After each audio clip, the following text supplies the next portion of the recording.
Today's stuff we're going to be learning is Bava Kama Daf Tet. Today's daf is dedicated by Gabrielle Altman in loving memory of Miriam Altman. She was a beloved wife, mother, and grandmother, an unforgettable role model and jurist. A Holocaust survivor, she would have been so proud of her family and Am Yisrael today and every day. Okay, we're going to get started. We have a bit of a complicated daf today. I will warn you. We have a lot of concepts we're going to discuss that maybe you'll remember from a Masechet Ketubot. If not, this is good review.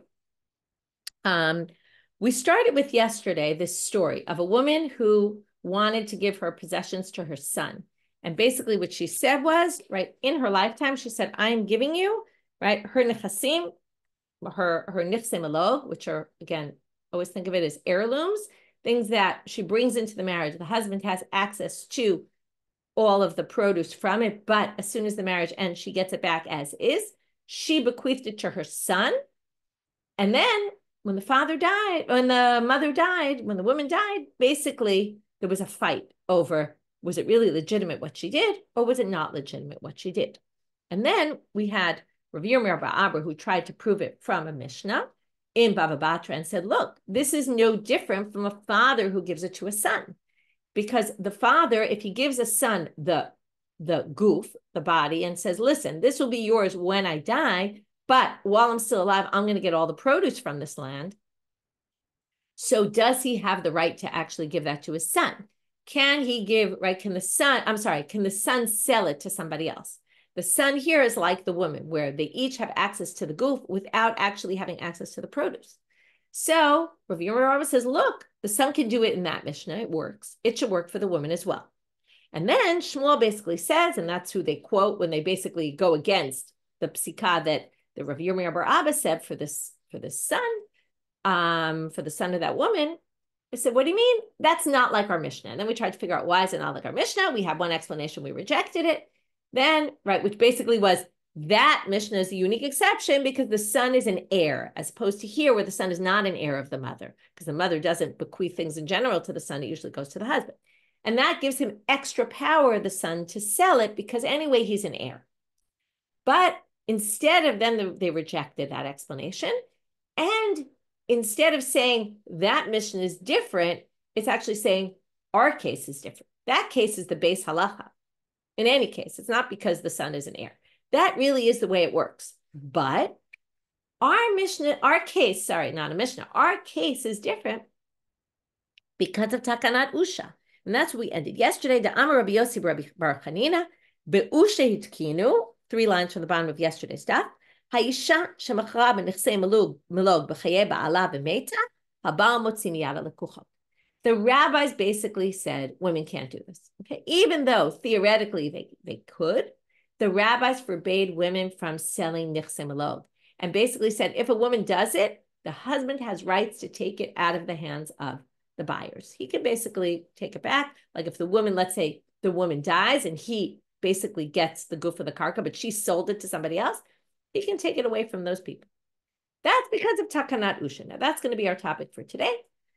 We're going to try to bring 2 sources to prove that Takanat Usha in fact is true, okay, which is interesting. It seems like there's a bit of a debate whether in Usha they really instituted this Takana or not. At the end of the daf, we'll see if we make it there because it's a bit of a long daf, but we're going to suggest, we'll either see at the end of today or beginning of tomorrow's daf, we're going to suggest that Takanat Usha perhaps is a debate among the Tanaim, whether it happened or not.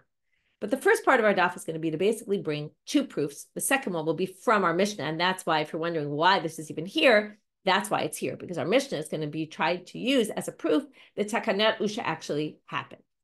Okay? Both suggestions are going to be rejected. And we're going to say we can't prove it from this first source we're going to bring, and we can't prove it from the second. We're going to get off on all sorts of tangents, though, questions that come up, that all sorts of issues that these sources we're going to learn raise. So let's start. I'm Rav Idi bar Avin, Af Ananami Tanina. So Rav Idi bar Avin is going to say, I can find in the following source that there is such a thing as Takanat Usha. Mi'idim anu b'ish ploni, shegaresh et ishto v'natan ktubata, v'hari hitachtav u'mishamashto. 2 witnesses come and say, this woman was divorced from her husband and he already paid her the ketubah money. And it turns out she's actually married to him. She never got divorced, number 1. And not only do we know that they lied because we see they're married. But in addition, two witnesses came and said, we were with you on the day you claimed the divorce happened and the payment happened, and there's no way you could have seen that go through.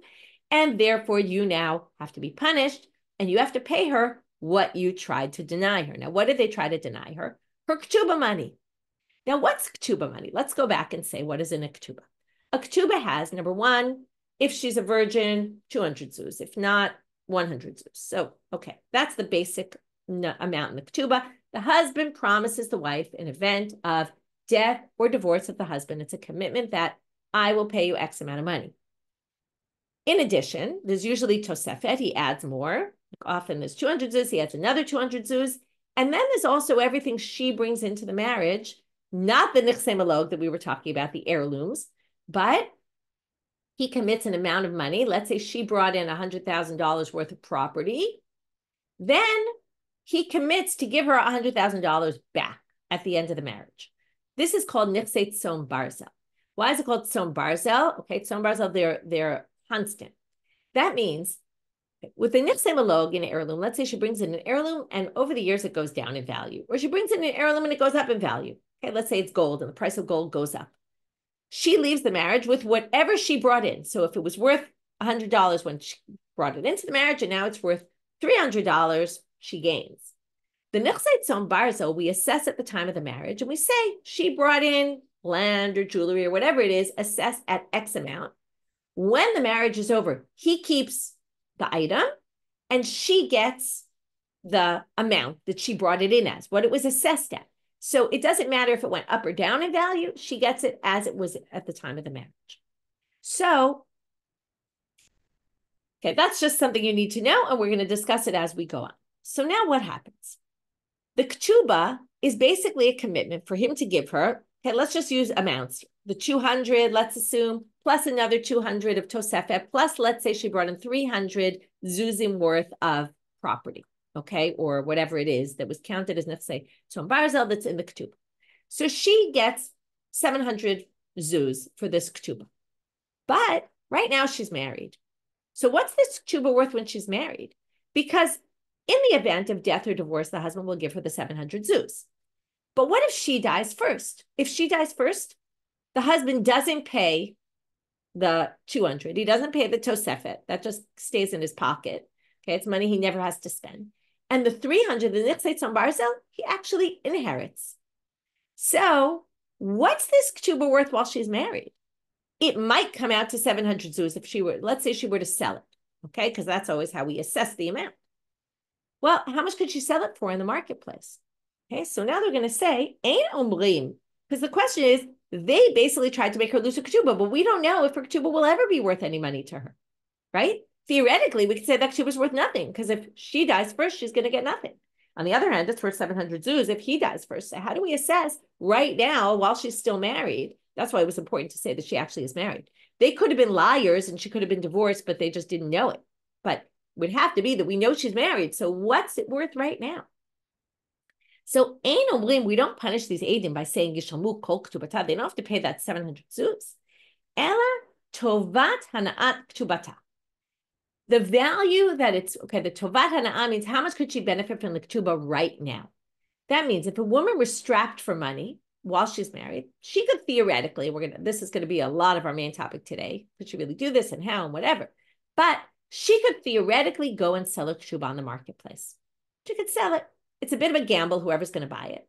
So probably if it's worth 700 zuz, she'll probably only get 300 for it. But let's say she needs money. So she'll go sell it in the marketplace for 300 zuz. Those people bought it thinking either it'll turn into 700 or it'll be nothing.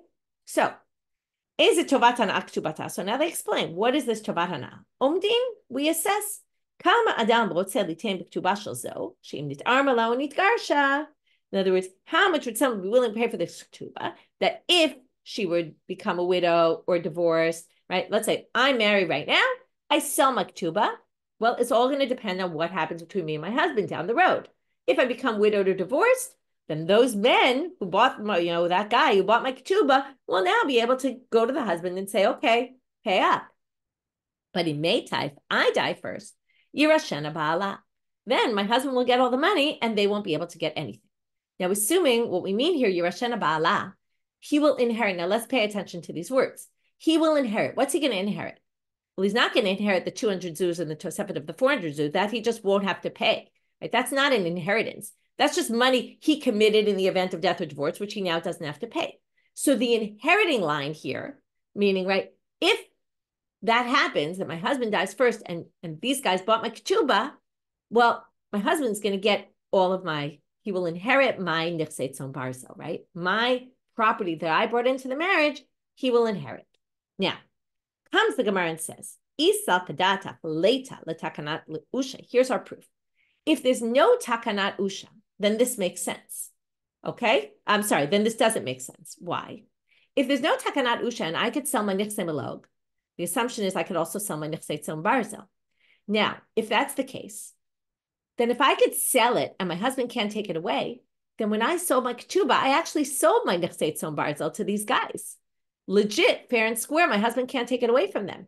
Because if I have a right to sell my nichsei melog, then I have a right to sell my nichsei tzon barzel, which means that if I die, my husband won't inherit it because I already sold the body of it that was mine. Now, you might say the body wasn't mine, and we just talked about that. Hold off. That's going to be the answer. But you didn't get that. Don't worry. We're going to explain it right now. But right now, the Gemara is assuming nichsei tzon barzel and nichsei melog all the same. Okay, even though they're really different. But Amai Yerashena Ba'ala tizabin ketubah legamri. She already sold that part of her ketubah. That's exactly it. Since he only gets the proceeds and the real body of it is hers, then she should be able to sell it. So it must be because of takanat usha. It's clear here that if she sells her ketubah and the husband were to die first, the people who bought her ketubah will get nothing because it all goes to the husband. Because the husband can, even if she sold it, the husband can take it back. To which the Gemara Amar Abai says, "What are you talking about? This is no proof at all. You're comparing two totally different things." Okay, and now if you didn't get it before, we're going to really get the differences of nichsei melog and nichsei tzon barzel.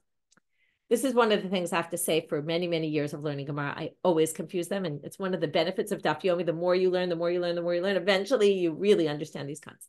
So if it's hard, don't worry. I know it's complicated. Nichsei melog work like this. It's an heirloom. I bring it in, I take it out. That means the goof is mine. And therefore, that's the whole question. Can I sell the goof of it, right? My husband's going to get all the proceeds from it. While there are proceeds, let's say it's land I brought in that I inherited, family land. I bring it in as nichsei melog, right? Which means, by the way, it's not written in the ketubah. Okay, the ketubah is the nichsei tzon barzel. Because the ketubah is an amount of money. This isn't an amount of money. This is an object, whatever it is, land, object, whatever it is, I get. So that's what we're discussing here. Theoretically, I should be able to sell the body of it, the goof, the rights to it. But right, that, and then Usha came and said, no, you can't. Okay, I can't sell them.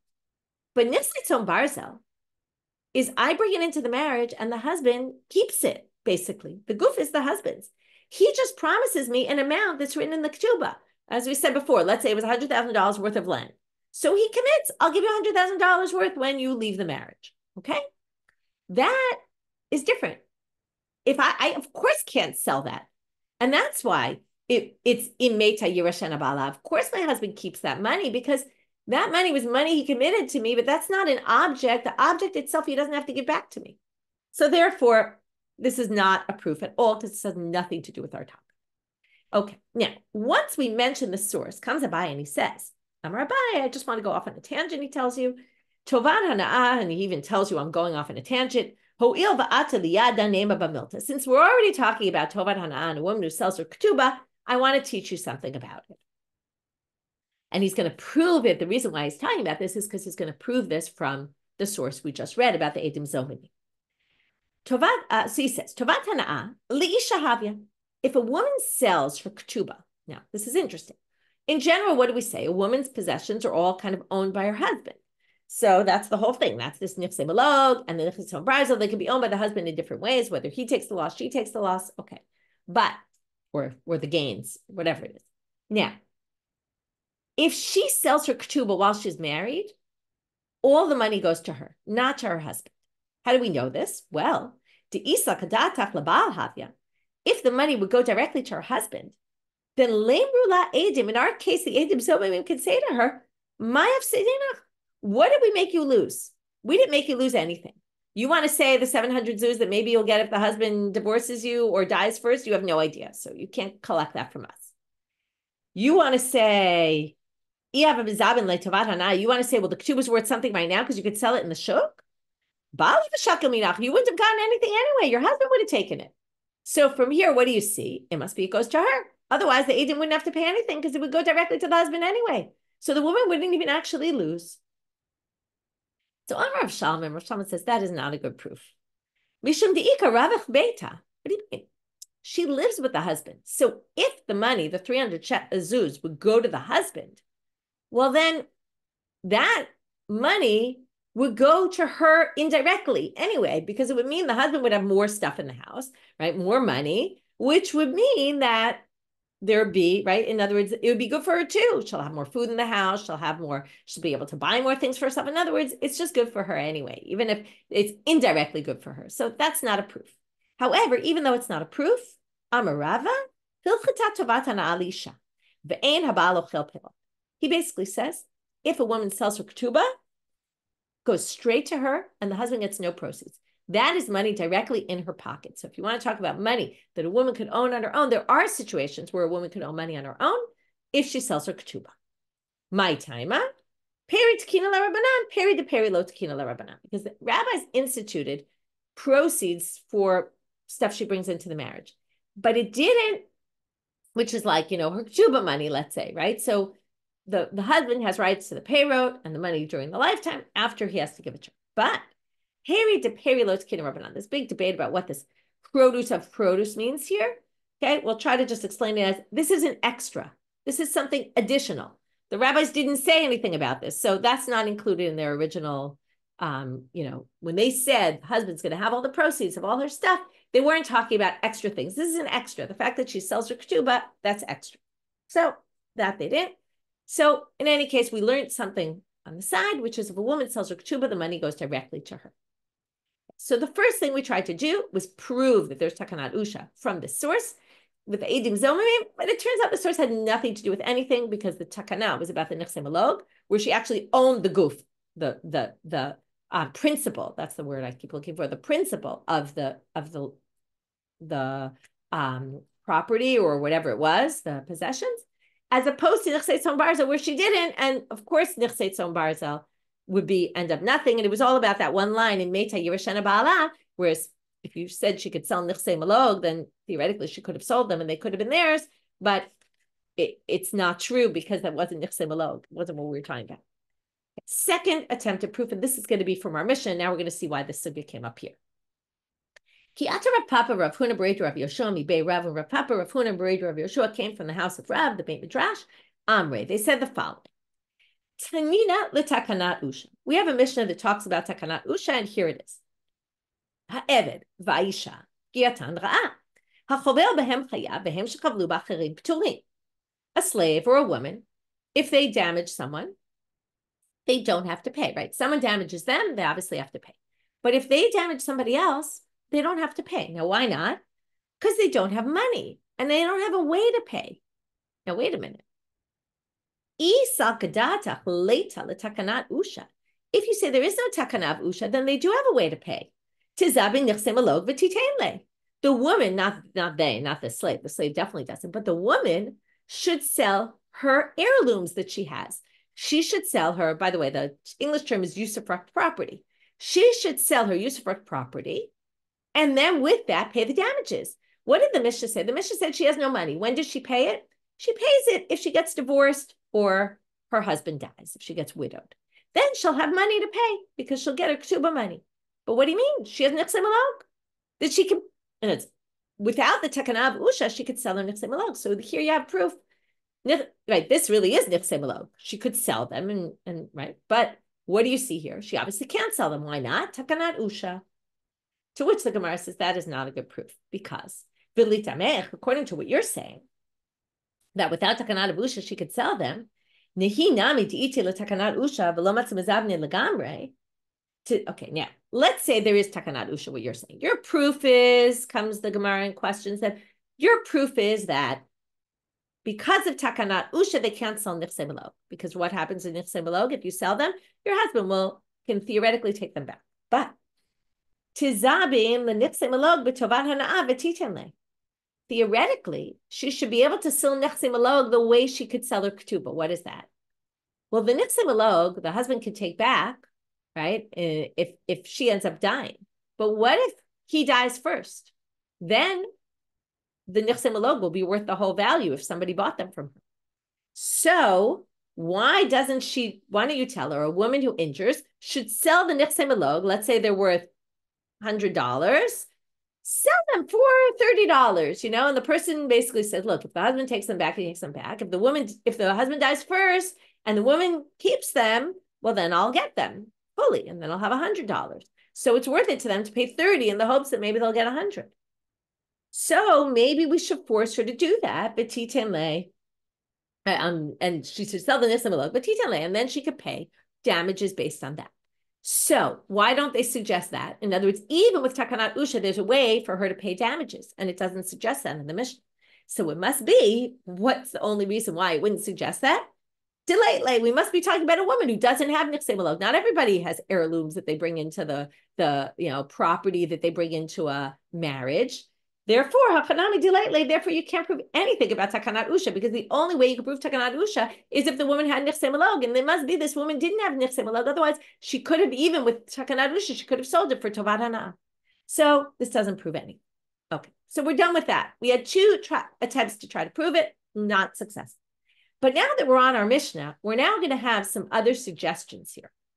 So now, Becky, you're asking things, and that's really what the Gemara is going to suggest. If there's a bunch of other ways she could have money. So she doesn't have nichsei malog. Okay, so take that off the table. But what does she have? She has a ketubah. She could sell a ketubah for tovat hana'ah. We just talked about that. So why don't they say a woman who damages has to sell her ketubah? Okay, tizabin ketubata b'tovat hana'ah v'titenle. Why shouldn't she have to sell her ketubah? She has money. She has potential for money. Right now, her ketubah, let's go back to our original case. It was worth 200 for the basic, 200 for the tosefet, and another 300 of nichsei tzon bar. So 700 zuz, make her sell that. And then she'll have money to pay. Now, she'll sell it for only 300, let's say, because who's willing to pay 700? We don't know if she'll even get any of that. And then they won't get any of it, right? So she'll sell it for 300. With that 300, she'll pay damages. So we're now going to have three answers why this is not what the Mishnah suggests. The first two we're going to reject, but we're going to try them first. Hamani Rabbi Meir he. Maybe we should just say our Mishnah is Rabbi Meir. What does that help us? What does Rabbi Meir hold?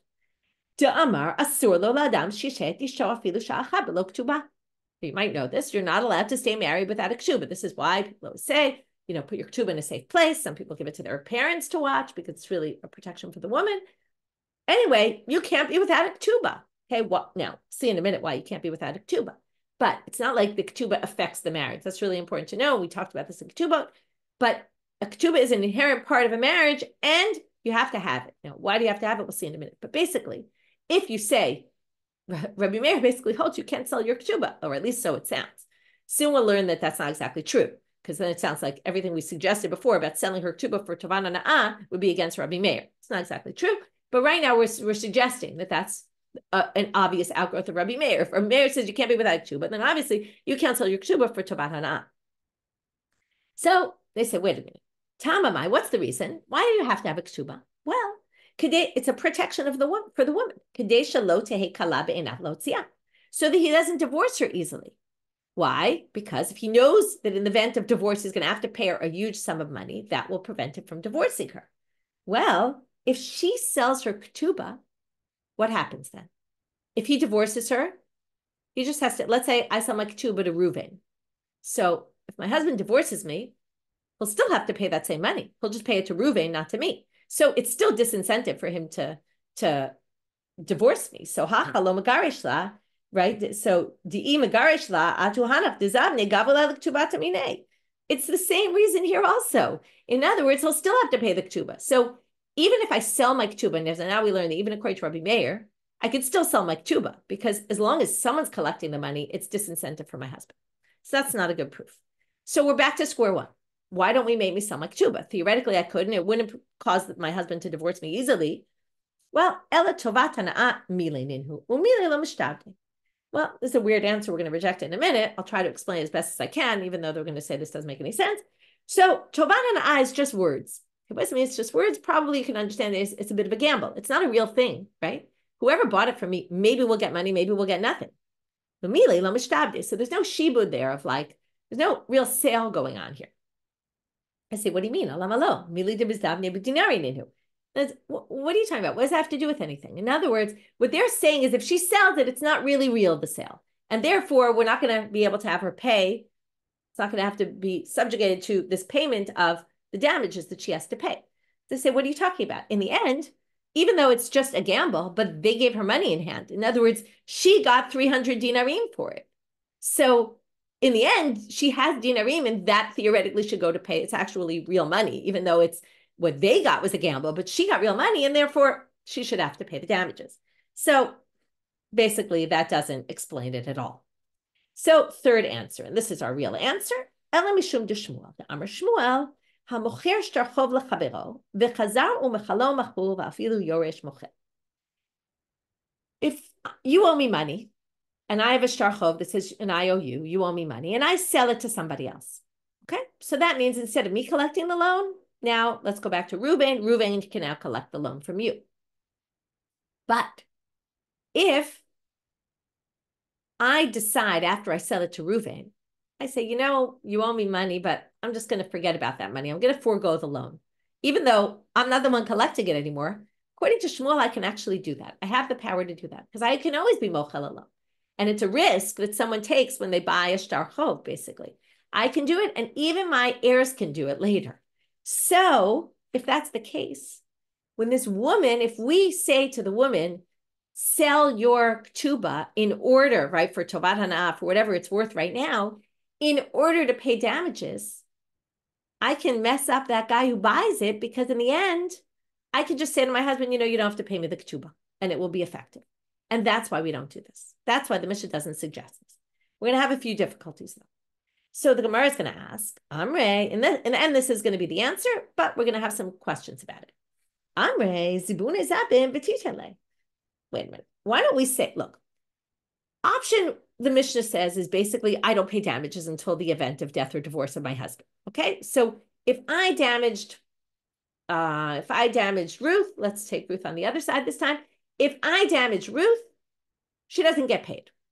So why don't we just say, okay, now maybe I'll be mochel to my husband, but better to zabuni zabin. I'll sell my ketubah to Reuven. I'll get money. V'titenle, right? I'll get the 300 zuz. I'll pay Ruth whatever I owe her from that money. And if in the end I cancel the chov that my husband owes me, so Reuven will end up with nothing, but at least I'll have paid Ruth. It seems a little unfair to Reuven, and that's what we're going to get at. So they say, Amrei kol legabe ba'al vadei machal. This isn't like maybe I will cancel the loan. What do you mean? I'll obviously cancel the loan. Why? Because I'm married to my husband. And at this point, I'm not owed any money. So what incentive do I have not to cancel it? I'd rather have more money in the house, like we said before, Rav Chabeta. Of course, I'll cancel that loan. I'll be nice to my husband. He won't have to ever pay it to Reuven. And great. And therefore, we're not going to cause a direct loss to Reuven. This is basically a direct loss because I'm obviously going to cancel the loan. So, right, the ketubah.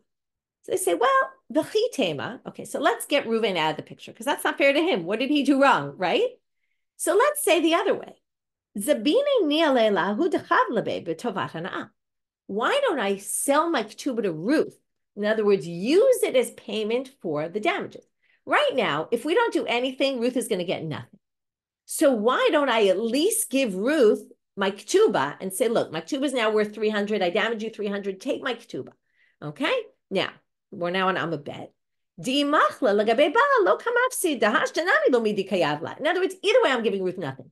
So I may as well give her something. The value of my ketubah, what it's worth right now, I'll sell it to her, really not sell it, but give it to her for the 300 zuz in payment for the loan. And at least then she'll maybe get something, right? In other words, it could be I'll cancel the loan with my husband, but if I don't, she'll have something in hand. It's better than nothing. Either which way, she's going to get nothing. To which the way they say, wait, no. Sof kol legabe ba'al vadei machal. This isn't like a 90% chance. This isn't a 99% chance. This is 100% that I'm going to cancel that loan. So basically, that means Ruth is getting 0 by me doing that. In which case, why would we bother doing this? The Beit Din's not going to waste their time insisting that I go give my ketubah to Ruth in payment when they know that I'm just going to cancel the loan and Ruth is going to get nothing anyway. So that's why we don't do that. Okay? So now we're back to, so let's just go through what we did in this part. We brought our Mishnah as a proof of Takanat Usha, the fact that we don't force the woman to sell her nechsei malog to pay damages, but yet we wait till she gets divorced or the husband dies, which could be a long time and it could never happen, in order to give damages to the person I injured. But basically, we don't make me sell my nechsei malog because I didn't have nechsei malog to sell, which, by the way, means that if I did have nechsei malog, we would have insisted, possibly. Okay? Now, again, Takanat Usha would say, no, you can't. But this doesn't prove Takanat Usha because it could be just talking about a case where I didn't even have nechsei malog. Then we said, well, why don't we make me sell my ketubah b'tovat hana'ah? And then we say basically because I'll obviously just cancel the loan, whether I sell it to a third party or whether I give it to the person who I injured. Either which way, they're going to get nothing in the end anyway. Or we're going to cause this poor Reuven Miskain guy to lose all his money, and the court's not going to insist I give Ruth money in this way when I'm clearly going to cheat Reuven out of his money. So either which way, it doesn't work to give it to a third party, and it doesn't work to give it straight to the person. Now the Gemara is going to come up with another problem with this whole thing. Now we're done with trying to prove Takanat Usha and all that, and we're really done with this question of why don't I have to sell my ketubah to pay damages to a random person that I injure? But now they're going to ask, what if I injure my husband? Now, Elahaditanya, because now this whole thing is going to be different if I injure my husband, because I could give him the ketubah and he will gain from that. So theoretically, now this is interesting. If people like to complain sometimes that women are unprotected in the Gemara often. This is a clear sugya showing men are unprotected, because it's basically going to show that a wife can beat her husband and not have to pay any damages whatsoever. So Elahaditanya, it says in a Braita, which is actually a Tosefta, she doesn't lose her ketubah if she hits her husband. So basically, a woman can beat her husband. She has no other money to pay him, and she doesn't have to sell her ketubah to him, basically. She doesn't have to, she doesn't lose her ketubah for beating up her husband. Aman. Because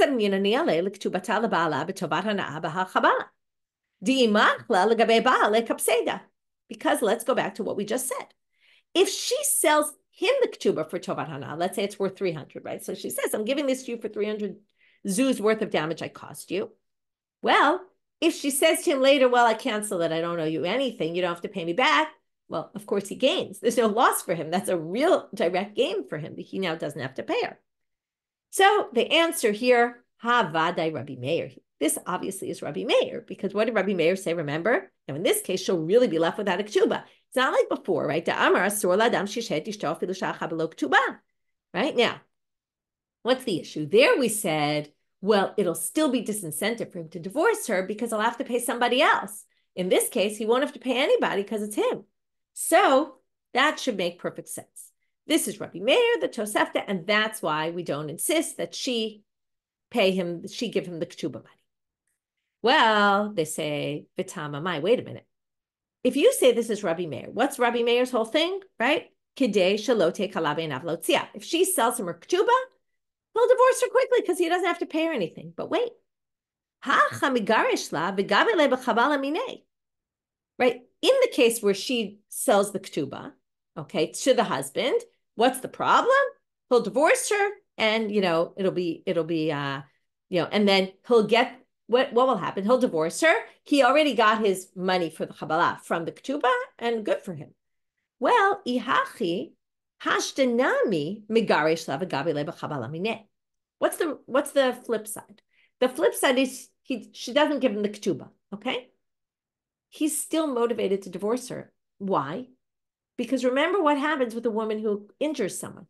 If a woman injures someone, she doesn't pay damages. So he's at a loss right now because he's not getting paid damages for the fact that she injured him. But if he divorces her, what will happen? She'll have money and she'll be able to pay him the damages. Now, obviously, this is a bit of a numbers game.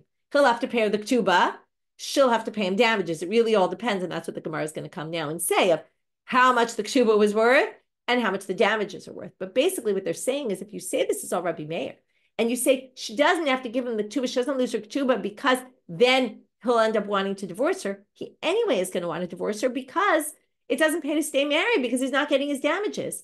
In the financial game of things, better for him to pay his k'tuba and at least get the damages.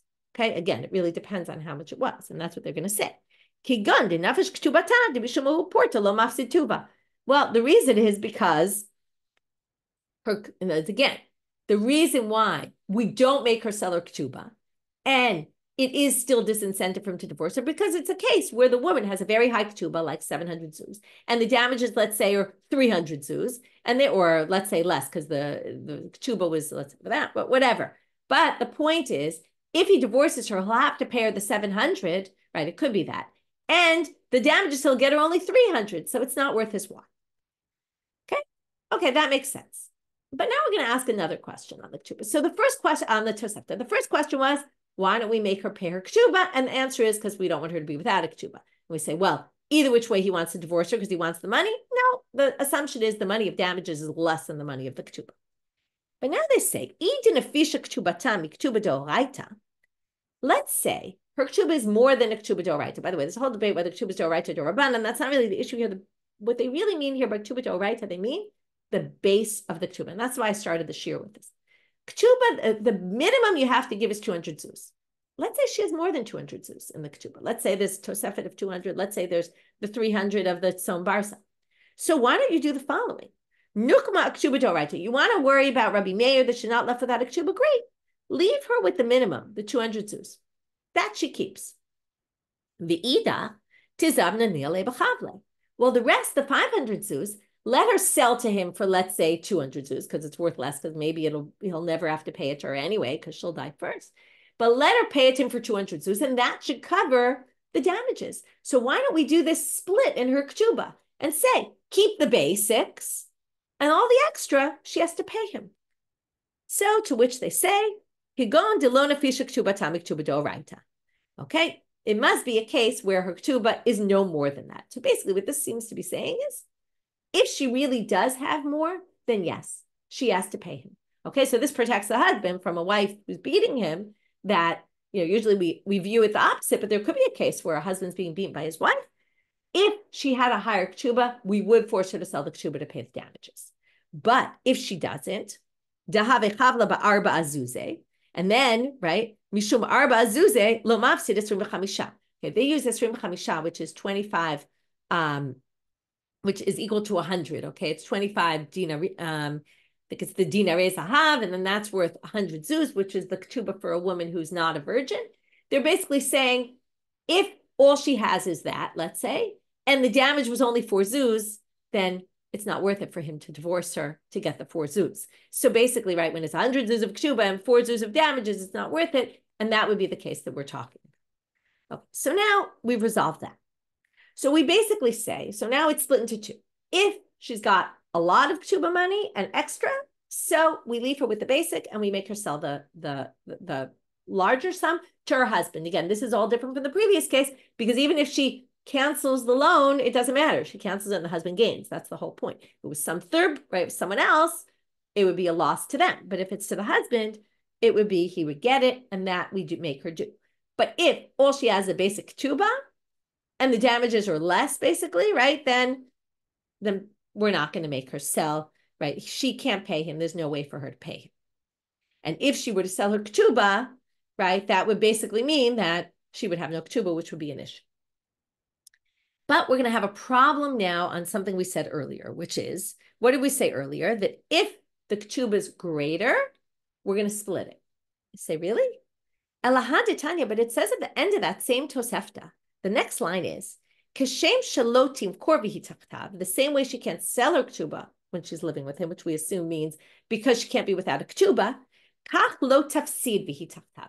She also can't lessen the amount of her k'tuba while she's still married to him, which the simple reading sounds like we can't force her to split the amount and sell some of it and make her k'tuba worth less when she's married. No, we don't make her do that. And since this is in the same Tosefta, we're talking about If she damaged her husband, it sounds like we don't make her do that. Okay, we don't make her split and sell the extra and keep the basic.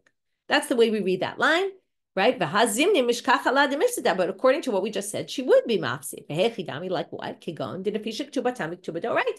is what we said. If her ktuba is greater than ktuba doraita, we can make her be mafsid. That's what we just said. So now they're going to explain, and this is like opening a whole new thing and has nothing to do with our topic. We're going to explain that line in a totally different way, which doesn't raise this difficulty. Okay, and this is a little bit taken out of its simple reading, but what they're going to say is like this. Amar Rava, seifa atan l'ktuba panin dichri. This is a whole other topic, which is within ktuba. And if you have a ktuba at home, you can look at your ktuba. It talks about the ktuba panin dichri, which is, I believe so, it's still in our ktubas. Anyway, so the ktuba panin dichri basically says that we have these two options for the woman. Either he dies first or divorces her, and then she gets all the money. If she dies first, he inherits her, and all the money in the ketubah goes to the husband, which means basically, right, the 200 and the tosafet and all that, he just doesn't have to pay out of pocket. And the money that she brought into the marriage, that's on Barzel, he inherits. But all that money, and this was all an incentive to have people give bigger dowries to their daughters, from the beginning, he promises her that if she dies first and he inherits all that, and including the money and the tosefet and everything he promised her in the ketubah, everything. And then he dies. When he dies and his heirs split up all his everything he owns, the money that he promised her in the ketubah will go to her children only. Let's say he ended up marrying another woman and has other children. No, just her children will get her ketubah money. So this line relates to that. Okay, Dichrin, by the way, Dalet and Zayin switch in Aramaic. It's Scharim, Banim Scharim, the male children. The Hachi Katani. Now let's go back to the words. The words are Kashem Shalotim Korbi Tachtav, just like she can't sell when she's under him. Kach lo tafsid, right? She also she can't lose part of her ketubah, which we thought meant her selling and her, right, losing, like her splitting her ketubah. But now they say this means something totally different. Hachi Katani.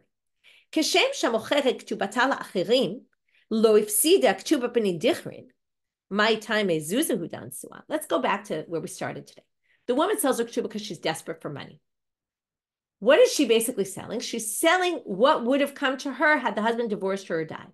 She's not selling the other option. The other option is if she dies first, the husband gets all her money and then promises, though, that when he dies, it'll go to her male children.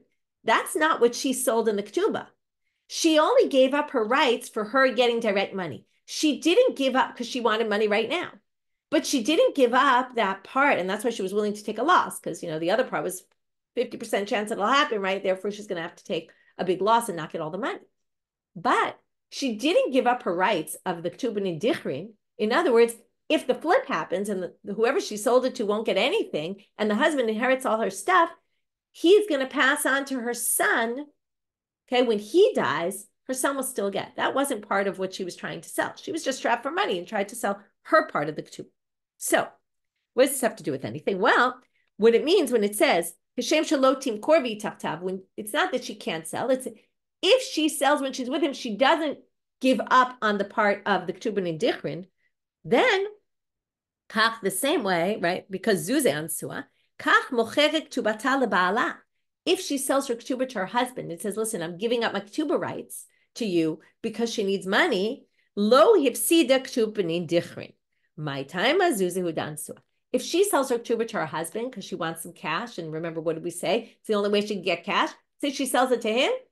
Well, she's not giving up the part of the ketubah panin dichrin. Still, so he'll end up with all the money, but when he dies, it's going to go only to her sons.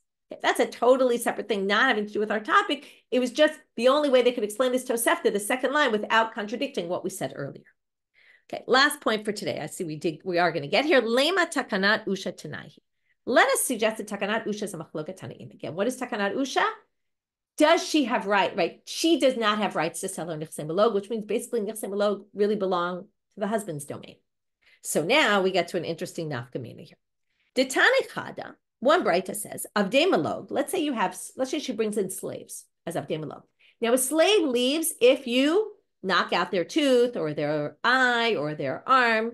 So What if you have Avdei Malog? They're hers, but they're his, right? So it's confusing. Who owns them? So Yotzim b'shem v'ayin la'isha v'lo le'ish. If the husband knocks out their eyes, since the husband just has proceeds from it but doesn't own the slave, he doesn't leave if the husband knocks out the eye. If the wife does, he does. Why? Because this is going to say there is no takanat usha. The wife is the sole owner of the eved. The second source says Tanya idach lo leish v'lo leisha. Neither one of them. Meaning, if the wife, because she doesn't really own him, and the husband, because he doesn't really own him. In other words, this eved is never going to leave if somebody knocks out his eye or his tooth. So savrua de kule alma kinyan peirot lav kinyan aguftami. The first way to read this machloket and suggesting it's machloket tanim, and that's where we'll end today, is that everyone agrees that the fact that the husband has peirot gives him no rights. That's clear because the slave does not leave by the husband knocking out the eye, according to both Breita. In which case, my labach kamifli, is this not the rule of the machloket? If the husband doesn't own it, it must be the wife owns it. But demanda amar li isha le takanat usha, umanda amar lo li ish velo li isha ile takanat usha. So even if you hold the wife has rights to it, if you hold by takanat usha, though, it takes away her rights. So that's the one that says not the man and not the woman, because neither one really owns the slave. And that means because of takanat usha. And the first one that said the woman is because they don't hold by takanat usha. And that's a suggestion that maybe it's machloket tanim. Tomorrow we're going to see why they say this has nothing to do with that. It's a different machloket. So what we did today was we tried to prove takanat usha from the source about the edim zomimim. From there we got off on a bit of a tangent about tovat hana'ah and the fact that Abaye tries to prove from there, which in the end he can't prove. But we do pass in that way. The tovat hana'ah, when she sells her ketubah, it actually goes to herself entirely. It's money that the woman owns exclusively. Then we tried to prove it from our Mishnah, the fact that she doesn't pay damages because theoretically, if she had nichsei malog, she could sell them. We said, oh, it must be she doesn't have nichsei malog. And then we got off on a whole tangent of why doesn't she have to sell her ketubah money though? Or why doesn't, right? Or then we said, well, she can't because she'll just be mochel the ketubah, right? And then even if she, right, we tried sell it to a third party. We said sell it to the person who got damages. Worst case, she'll be mochel. We said, no, she's definitely giving mochel. That won't help. Then we went to what if she damages her husband? Why did Tos have to say she doesn't have to pay? Theoretically, she should just give the husband the tovat hana'ah of the ketubah. And then we said that's because she can't be without a ketubah. That would be a separate problem. So then we said, well, if there's extra money, then she could sell part of her ketubah to the husband. And then, right, and then we got off on, well, that seems to not be what the end of the Tosefta says. And they said, oh no, that means something else entirely about the ketubah and dikrin. So don't worry about that. But if all she has is the ketubah, then she doesn't pay her husband any damages, and then the husband's really unprotected from an abusive wife. And then we just added this thing at the end about suggesting takanat usha as a machloket tanaim, and then we'll reject that in tomorrow's shiur. Wishing everybody a good day. A little bit of complicated daf, but hopefully it's organized now, and hoping for good news.